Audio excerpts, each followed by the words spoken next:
Mr. Ashvin Devasundaram on the stage.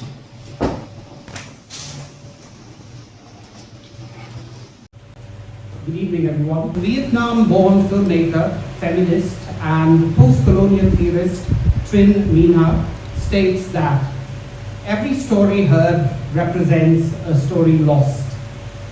A facet that stands out for me in Godzilla and the Songbird is the panoply of characters who are adept at telling stories, from old grandmother Dadu to young Sanu the Fat.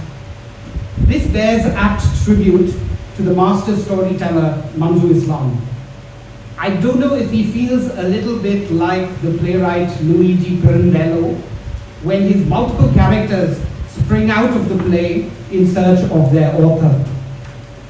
One of the characters in Godzilla and the Songbird is a mystical, man-eating, Sundarbans-dwelling tiger called Wrath of God, a true philosopher among tigers. So I wouldn't like to be in your shoes, Manzu, if Wrath of God were to leap out of the book's pages. Returning to the theme of storytelling, the book accords power and agency to the story as an entity in and of itself. So grandmother Dadu chides her grandson, Bulbul, the titular songbird, for interjecting during one of her storytelling sessions with a question on how Manasa, the poisonous queen of snakes, could talk.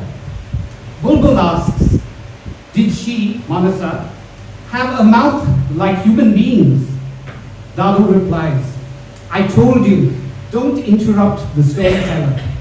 Who cares if she has a mouth or not? What matters is the story. Does it have mouths? Yes, the story has 1,000 mouths. It can say anything it wants. I don't make the rules. It is the menfolk and the gods. Besides, the story was there long before me. I'm just a memory woman, a storyteller. Several allegories in the novel caution against the totalitarianism of perpetuating just one singular subjugating story imposed by dominant forces in power. There is a call for pluralism and tolerance for multiple and subjective stories, very pertinent for the times we live in. As Dadu reminds Bulbul, remember, the story has 1,000 mouths. If it dies, we will all be dead too. The embroidery of rich folkloric elements in the book weaves a vibrant patchwork of visual images. For instance, a segment in the story mentions an ancient tamarind tree, which is the abode of a fearsome ghost and its impish family. And the impish family, assuming the forms of giant cobras, hung from the branches and hissed. This macabre evocation reminded me of my own childhood, growing up in Bangalore, in South India, in a British colonial era church compound, where a sprawling tamarind tree was a rich source of tangy treats, ripe for the plucking by day. But at twilight, the tree's branches morphed into its more disconcerting avatar of skeletal limbs. As I trudged home after a game of cricket, I would venture trepidatiously under the overhanging tamarind tree's branches in the eerie crepuscular glow of the evening. The book's vivid prose lucidly brings to life the evocative and granular narrative detail. Intergenerational and peer-to-peer oral storytelling as an enduring fountainhead of knowledge sharing is focalized in the novel.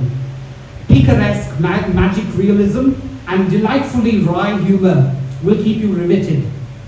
For me, this seemed reminiscent of an intriguing cross-pollination between Salman Rushdie's Midnight's Children and Voltaire's Candide.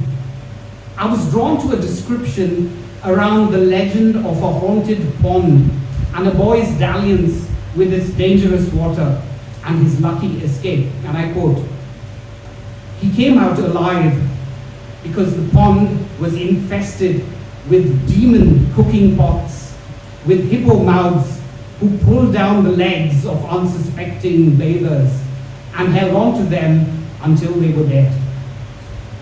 It's abundantly clear and evident that this literary imagination and eloquence spills forth from the quill of a writer par excellence.